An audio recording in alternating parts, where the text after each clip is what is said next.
Hai guys, ketemu lagi di channel Developer. Boruto dan Onoki ngobrol di hampir sepanjang episode 86. Onoki mengungkap alasan sejatinya mengapa dia memulai membuat para manusia buatan. Kali ini kita akan bahas episode 86 dan preview episode 87. Tapi sebelum lanjut, jangan lupa untuk berkunjung ke website kami di www.developers.com. Ada berbagai informasi seru tentang dunia manga dan anime di sana. Jangan lupa juga untuk klik tombol subscribe bagi yang belum subscribe, dan klik tombol like serta share video ini di semua sosmed teman-teman. Oke, kita akan bahas sekarang. Let's check it out.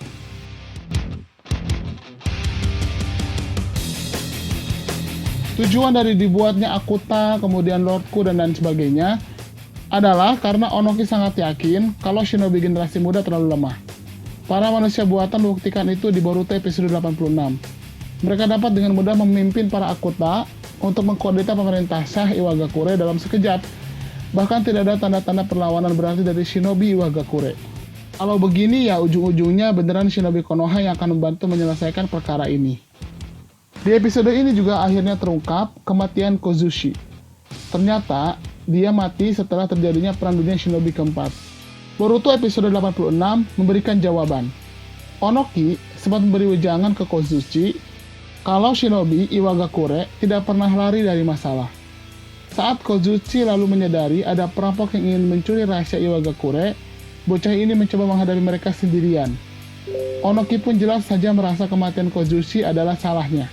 Itu juga yang mendorongnya membuat manusia buatan dan para Akuta supaya nyawa seperti Kozushi tidak lenyap sia-sia lagi. Kalau kita lihat, di geng Lordku, semuanya sepertinya adalah manusia buatan, kecuali hanya si ilmuwan saja. Boruto episode 86 mengungkap kalau Lordku, Kakou, Kirara, Kokuyo, dan Sekiei memang baru diciptakan oleh Onoki dengan bantuan si ilmuwan.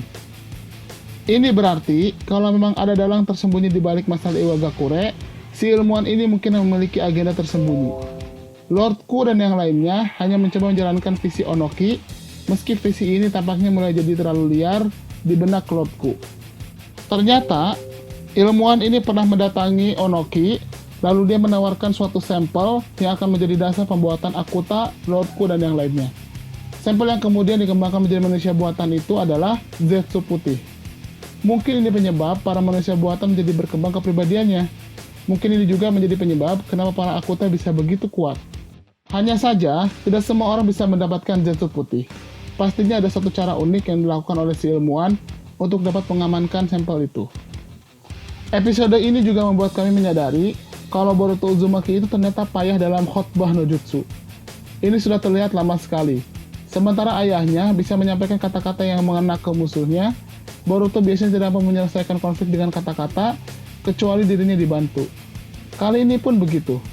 Boruto berhasil menggoyahkan Onoki dengan pendapat kalau manusia buatan memiliki kepribadian, bukan prajurit tanpa akal seperti yang diminta Onoki. Namun, Onoki tinggal mengungkit Mitsuki untuk membuat Boruto kehilangan argumen, marah, dan menyudahi percakapan tanpa bisa mengubah pendirian dari Onoki. Mungkin ini resiko dari kehidupan bahagia Boruto.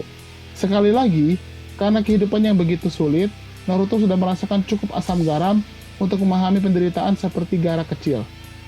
Boruto tidak pernah benar-benar memahami penderitaan seperti itu, jadi ia tidak bisa berlaku khotbah no jutsu miliknya. Pada akhirnya, Boruto dan Onoki ditemukan oleh Kakou.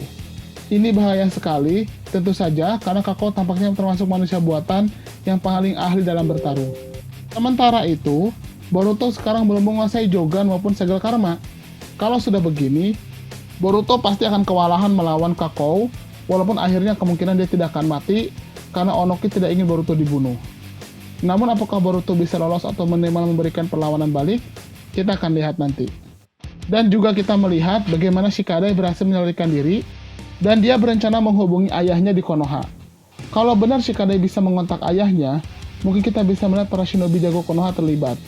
Tapi kalau masalah Iwagakure ditangani sosok seperti Temari, Sai, Shikamaru, dan lain-lain, bagaimana kedaulatan negara ini?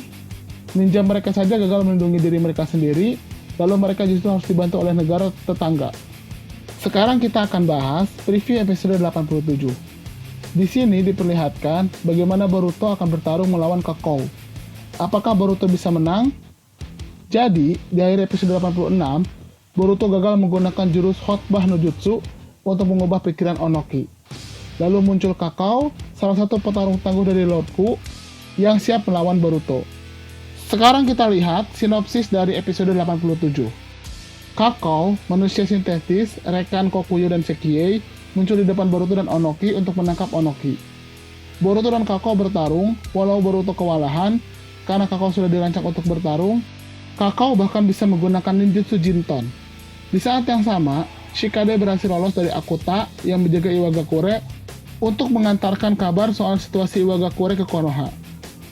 Nah, sekarang kita akan bahas apa yang terungkap di preview episode 87.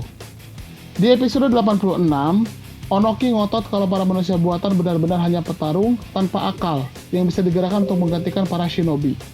Boruto lalu mengatakan kalau Sekiei dan Kokuyo menunjukkan kepribadian, jadi apa bedanya menggunakan para manusia buatan dengan ninja standar? Onoki tidak percaya kalau Sekiei dan yang lain punya kepribadian. Namun Kakao tampaknya akan menunjukkan bukti mengenai hal ini kepada Onoki. Kakao sudah lama gatal ingin bertarung. Boruto tampaknya akan memberikan pertarungan yang lumayan asyik ke Kakao. Kalau Onoki menyadari kepribadian Kakao memang berkembang, keyakinan si kakek itu pun bisa sedikit goyah. Preview Boruto episode 87 juga memperlihatkan Sarada, Inojin, Akun, dan Chocho mencoba pergi. Lalu sepertinya mereka berhadapan dengan Kirara. Setidaknya, Sarada yang lain tidak menghadapi Kirara seorang diri seperti Boruto dengan Kakao. Ingat, para manusia buatan ini mampu melumpuhkan Iwagakure dengan sangat mudah. Kokuyo dulu mampu menangani banyak Jonin Konoha. Kakao ini pun sepertinya sama-sama dirancang khusus untuk pertarungan seperti Kokuyo. Jadi kemungkinan para Genin Konoha sama sekali tidak punya kesempatan untuk melawan para manusia buatan ini. Lalu bagaimana caranya mereka bisa lolos dari masalah ini? Mari kita lihat saja episode selanjutnya yang akan muncul di minggu depan. Bagaimana menurut teman-teman? Silahkan berikan komentarnya di kolom komentar kami. Terima kasih.